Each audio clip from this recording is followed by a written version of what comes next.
Iya. Terus ya udah akhirnya saya ngambil keputusan daripada ntar saya mikir kalau saya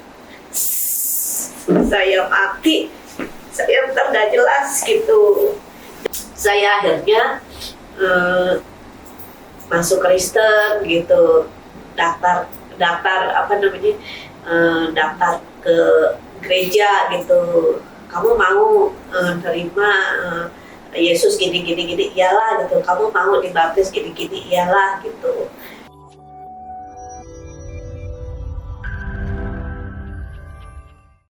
Bismillahirrahmanirrahim. Assalamualaikum warahmatullahi wabarakatuh. Alhamdulillah, saat ini progres rumah Quran berjalan dengan lancar, namun ada beberapa kekurangan seperti balok 3 kubik, kemudian tusuk 2 kubik, papan 2 kubik, kemudian batakoh sekitar 1000 lagi, dan semen 100 sak, pasir 5 red. Kemudian ini tanah uruk masih dibutuhkan sekitar 20 red lagi sehingga bisa dikasih rata semuanya di bagian kamar. Saya mengajak kepada jamaah kaum muslimin dan muslimat untuk berinfak di rumah Quran ini. Mungkin ini saja. Wabillahi taufiq wal hidayah. Wassalamualaikum warahmatullahi wabarakatuh.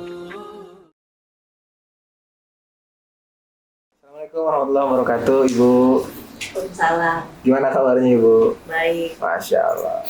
Boleh kenalan dulu, Ibu? Namanya Ibu siapa? Nama saya Susanti. Ibu Susanti umur berapa, Ibu? Umur 48. Masya Allah. Tinggalnya di mana, Bu? Tinggalnya di Kemayoran. Kemayoran. Iya. Kesini tadi, ini kan jaraknya cukup jauh, Bu, ya, antara Tebet sama Kemayoran. Itu kesini diantar sama anak, Bu? Enggak, sendiri. Sendiri maksudnya naik Grab? Angkot. Oh, naik angkot. Iya. Ini mohon maaf, Bu, ya, ini kan dengan kondisi seperti ini, Masya Allah, Ibu bisa naik angkot. Titik-titiknya tahunya gimana, Bu? Ya kan kita punya mulut, tanya sama orang. Oke. Kalau ya kita berdoa supaya Allah unjukin orang yang mau nolong gitu, yang mau nyegatin mobil dan cegatin mobilnya gitu. Sampai ke Pulau Gadung.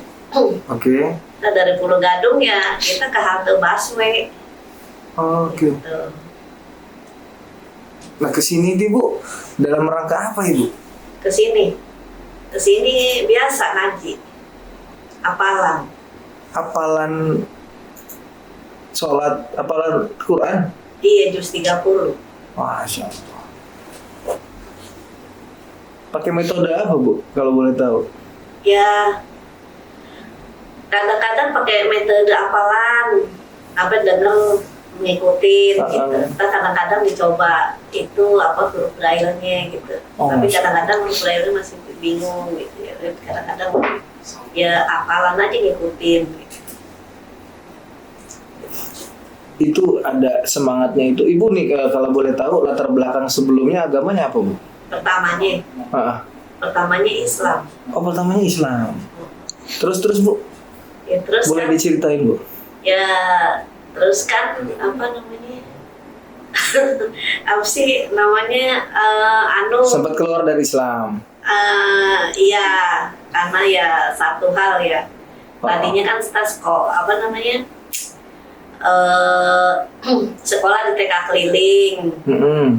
Di Rawamangun kan dulu ada tuh dikit. Sekarang kan namanya UMJ. Oke. Iya, kalau nggak salah. Tadinya kan dikit tuh. Nah tuh ada TK keliling gitu. Terus begitu saya ngikut gitu. Nah disaranin sama guru TK keliling itu suruh ngambil sekolah yang khusus, yang bisa menangani kayak seperti saya gitu. Nah zaman dulu memang ada sekolah khusus gitu untuk untuk kita belajar gitu, belajar macam-macam, belajar urut, belajar keterampilan lah, pokoknya untuk baca tulis untuk menolong diri sendiri gitu. Ada memang dulu di Cawang ada di sekolah pendidikan luar biasa. Tapi kan zaman dulu kan bayar. Ya, oke. Zaman dulu bayar, belum gratis gitu. Nah dulu kan mama saya tuh kerja baru mau kerja sih di baby suster gitu. Nah terus dari sekolahan itu, dari guru TK itu ngasih alamatnya di Condet, di ini apa namanya, di Batu Ampar. Batu Ampar 3, Batu Ampar nomor 38 Jakarta Timur situ. Apa namanya itu di komplek apa sih namanya, lupa saya, orang udah lama sih. Udah lama Bu, berarti tunanetranya dari kecil ya Bu? Iya, terus udah gitu ya di sana sih nggak, sifatnya sih memang umum gitu ya. Ya tapi kan yang namanya biarpun umum, kalau misalkan kita tinggal di asrama ya, makan kita ngikutin tata cara mereka, doanya, terus belajar kita ngikutin cara mereka berdoa ya kan. Terus kalau ada tamu kita mesti ngikutin kebaktian gitu. Terus kalau ada undangan-undangan ke gereja kita mesti ngikut gitu kan.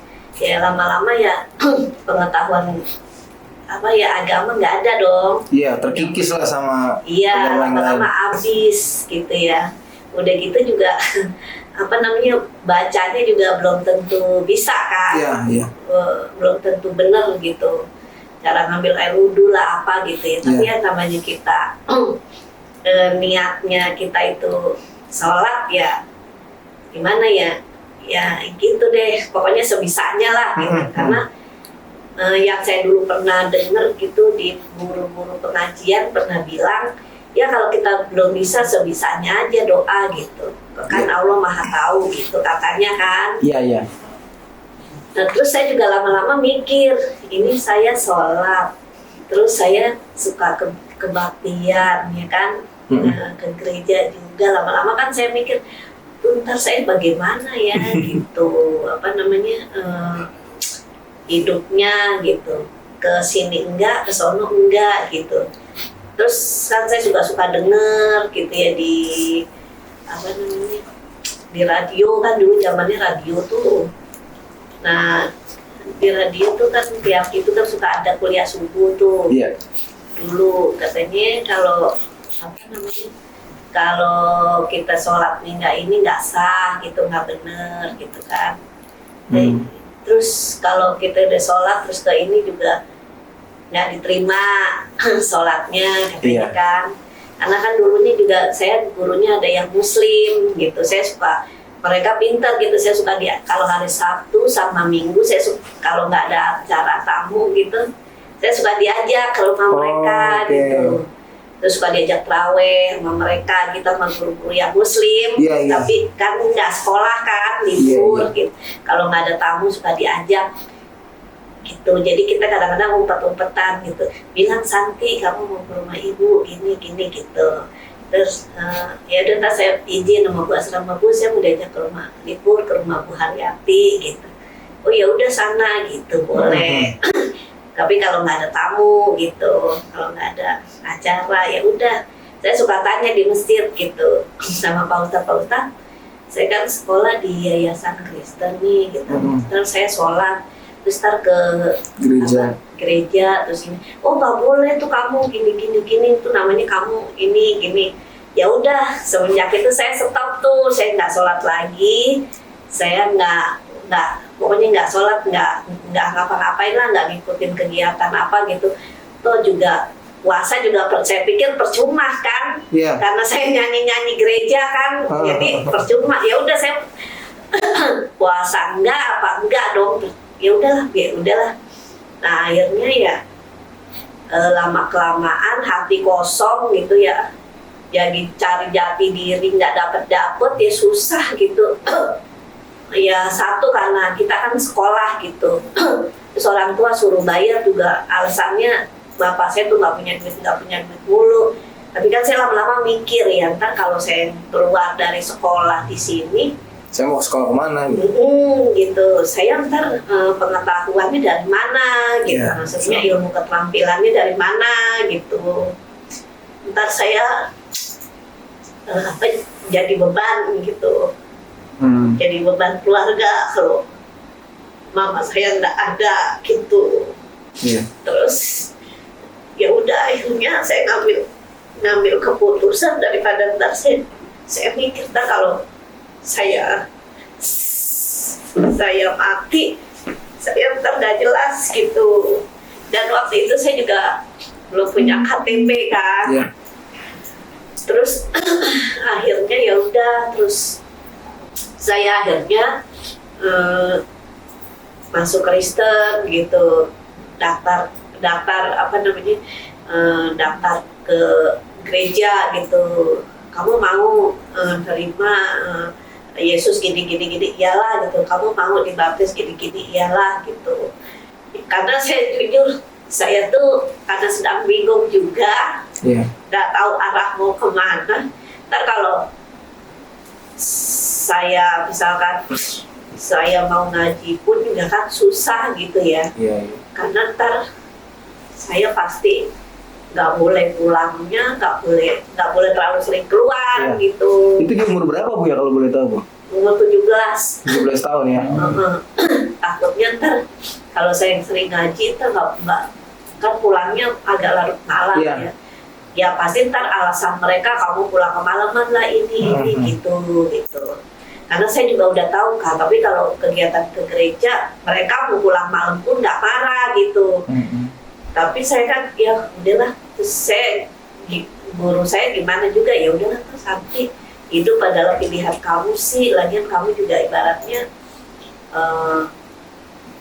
satu kita juga susah ngajarinnya, ya nanti ya tinggal terserah aja lah, kedaulatan yang di atas, kata guru saya gitu. Udah akhirnya saya masuk Kristen gitu, belajar katekisasi, terus dibaptis gitu. Dan yang bikinin KTP saya juga dulu orang gereja. Yang ngurusin semuanya administrasi ya. Itu KTP. Terus saya nikah juga dibiayain sama gereja dulu. Oke. Semua dari gereja gitu. Ya udah. Nah setelah itu kan saya rumah tangga kan keluar dari asrama. Iya dari asrama. Tapi kan saya udah punya bekal gitu ya, ibaratnya saya bisa cari duit sendiri, punya keterampilan gitu. Ya terus kayak gitu. Saya sama suami saya ditinggal lama gitu ya. Ada kali ya udah 5 tahun gitu.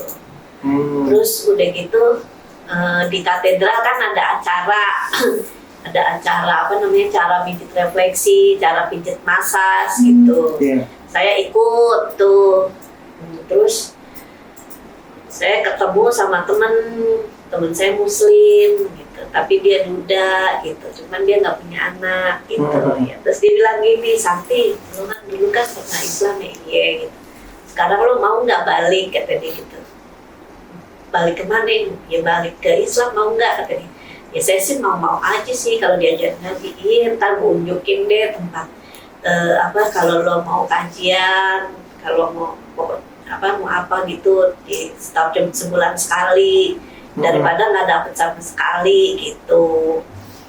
Ya udah akhirnya saya mau tuh ngaji di Bekasi.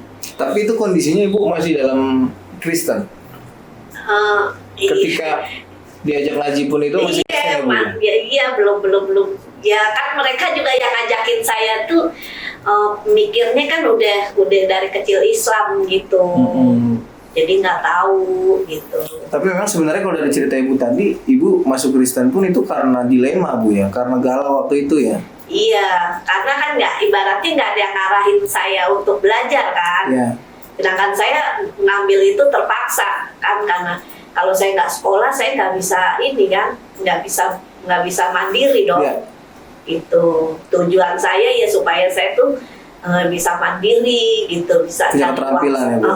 bisa paling nggak bisa menghidupi diri sendiri, makan sendiri, pokoknya bisa cari uang sendiri lah dengan hasil keringat saya sendiri, entah jualan, entah apa gitu, entah mijet gitu. Nah, itu kan kalau orang seperti saya kan belajar dulu. Kalau nggak diajarin kita nggak tahu kan. Gitu.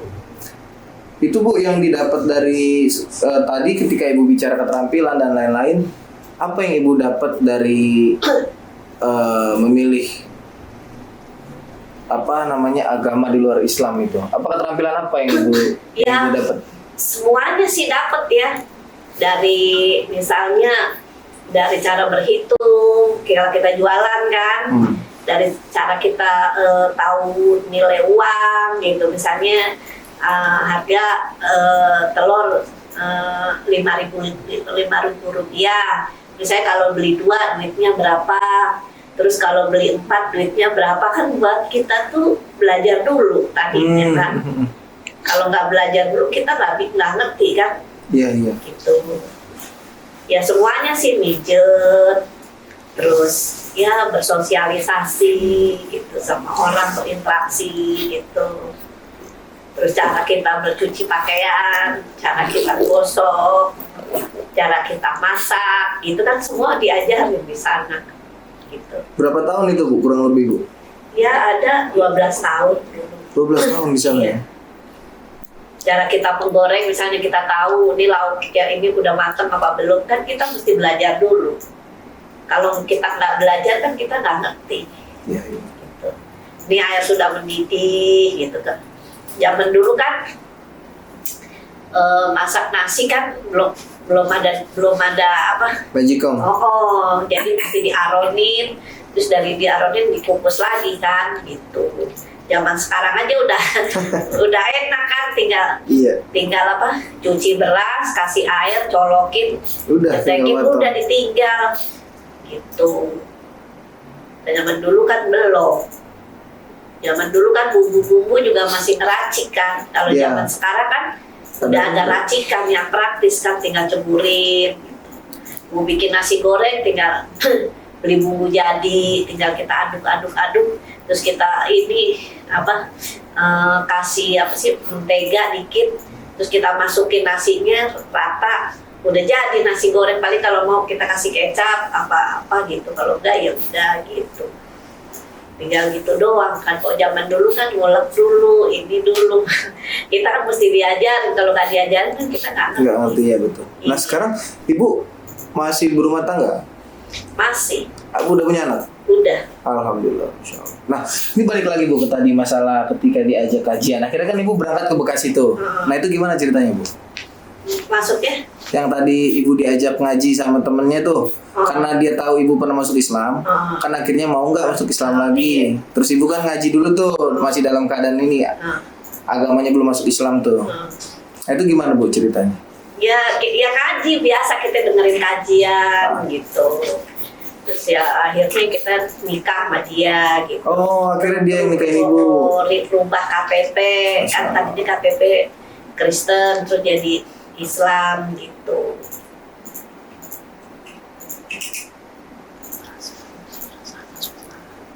Terus ketika itu dari habis ngaji itu berapa lama Ibu terus kembali lagi ke dalam Islam?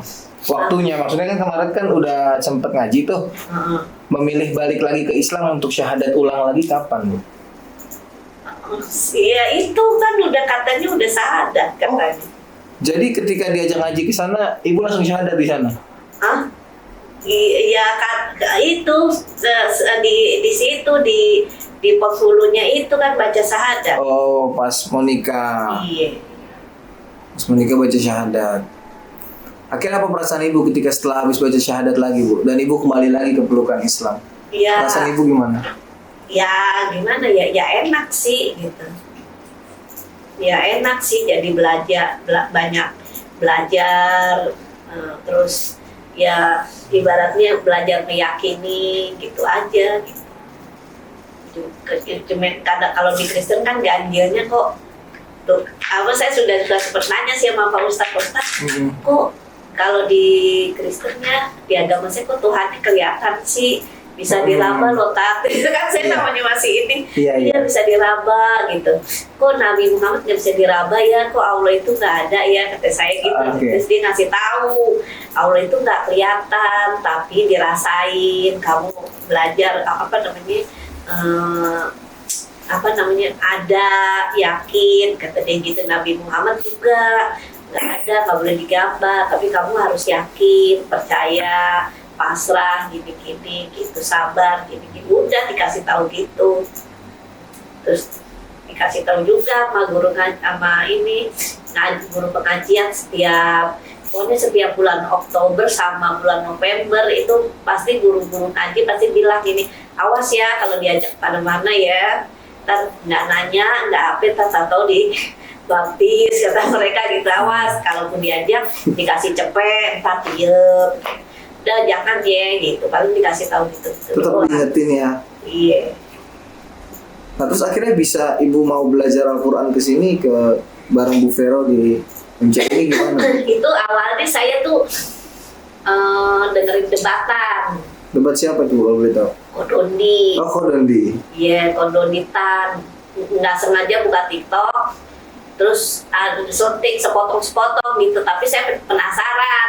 Terus saya cari lagi apa sih namanya ya? Oh, coba deh Kodonditan, iseng-iseng. Coba cari, kan di situ disebutin kan, terus ada tulisannya juga, dibacain gitu. Coba dong cari terus saya ikutin terus saya ikutin terus sama ini Coach Stephen saya ikutin terus iya. Nah dari situ saya ini iseng gitu, awalnya juga saya iseng gitu. Nah, coba datang ke mualaf seperti ini, apa bisa nggak ya ngajarin tiap hari ngaji gitu, karena kalau di Bekasi itu kan cuma sebulan sekali. Juga belum tentu kita hafal kalau sebulan sekali kan. Kalau tiap hari aja kadang-kadang kita masih nyonyo, apalagi ya cuma sebulan sekali gitu. Ya udah saya juga datang ke sini gitu ya. Ada yang mau ngajarin, yang alhamdulillah, nggak mau ya udah alhamdulillah lah, yang penting udah berusaha cari ilmu, udah gitu. Habis minta ajarin anak juga nggak ada waktunya, anak susah. Akhirnya sekarang belajar Al-Quran ya Bu? Iya. Pakai huruf Braille? Kadang pakai Braille, kadang pakai pendengar, ikutin. Senang Bu belajar huruf Braille? Bisa baca Quran? Bacanya sih belum, tapi ya paling nggak sedikit lah gitu. Ibaratnya seneng lah gitu. Jadi untuk kalau misalkan diajak-ajak sama orang, kita udah bisa jawab gitu. Nah, iya, pernah waktu saya jualan kerupuk juga kan, awalnya dia nanya kerupuk, terus udah gitu nanya makan, terus udah nanya makan sama kerupuk, saya sama dia dibacain Injil gitu. Itu kejadiannya kapan Bu? Ya udah 2-3 bulanan sih. Ibu lagi jualan kerupuk. Iya. Terus ketemu orang. Orang itu membacakan ayat-ayat Injil, Bible, terus? Iya. Ya saya belum bisa jawab sih, saya masih paling cuman ya Mbak, kita punya ini aja deh, tempat masing-masing, lakum dinukum waliyadin, tempat Mbak, tempat agama Mbak, agama saya gitu. Saya dulu masih jawabannya masih seperti itu. Terus dia pergi? Ya agak kesel juga gitu. Nah saya nggak mau dengerin gitu, saya langsung nyeplos, Mbak kalau mau beli, enggak apa-apa Mbak, saya bilang. Terus akhirnya dia pergi. Ibu, saya mau tanya agak sedikit ini Bu. Ibu ketika Allah kasih kayak begini sempat ada ngeluh nggak sih Bu? Kenapa sih gue kayak begini gitu? Ya tadinya sih waktu belum ngaji rutin ya. Dulu sih suka sih. Tapi setelah udah ngaji rutin terus dengar ayat Stubasa ya. Ayat ini Abasa ini itu, lama-lama saya udah nggak minder lagi karena saya juga melihat tunanetra tuh pinter-pinter gitu. Baca Qurannya ada yang hafal ini 30 juz. Ya, terus betul. Ada yang bisa, ya pokoknya bisa tilawahnya bagus. Terus kalau acara maulid tuh itunya juga bagus-bagus, dia cara bacain untuk ke Nabi Muhammad ini bagus-bagus gitu. Terus main robananya juga bagus-bagus, tunanetra semua gitu. Ya jadi semangat lah gitu.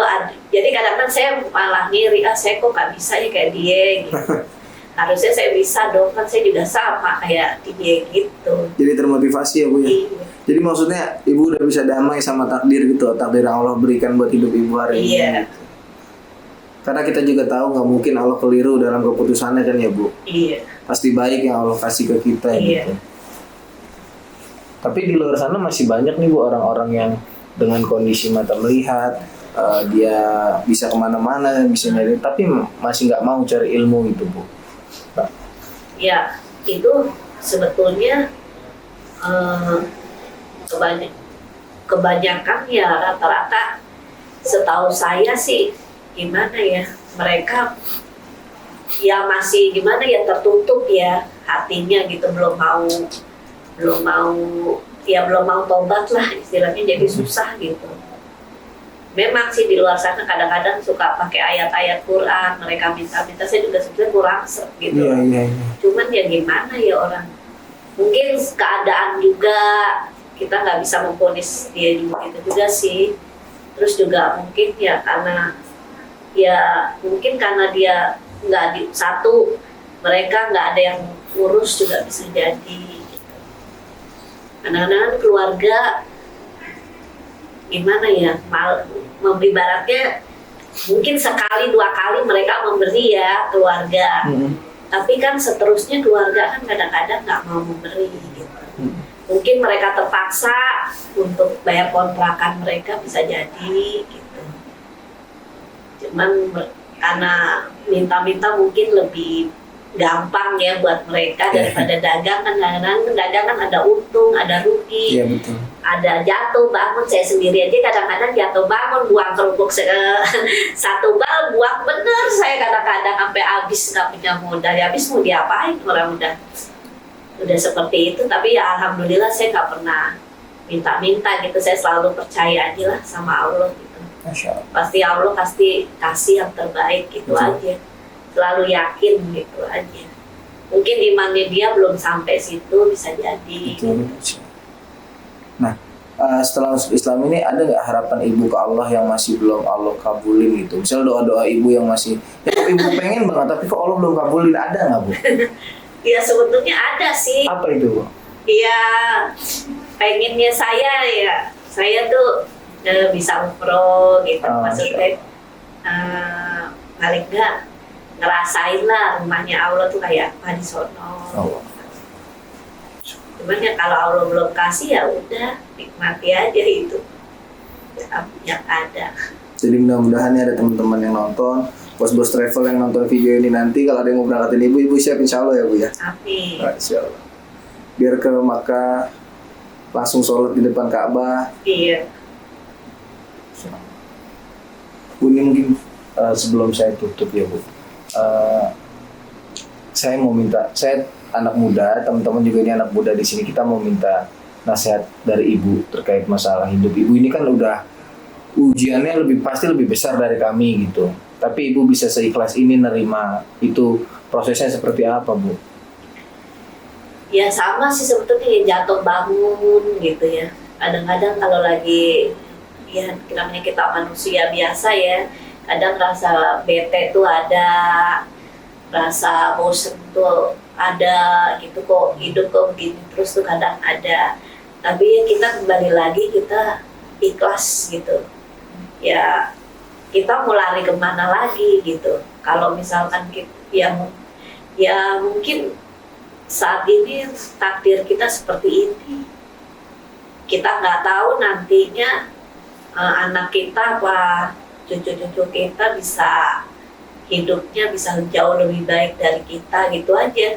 Berharapnya sama Allah ya, mungkin kalau saya mungkin seperti ini, tapi suatu saat anak saya, cucu saya mungkin tidak seperti ini gitu.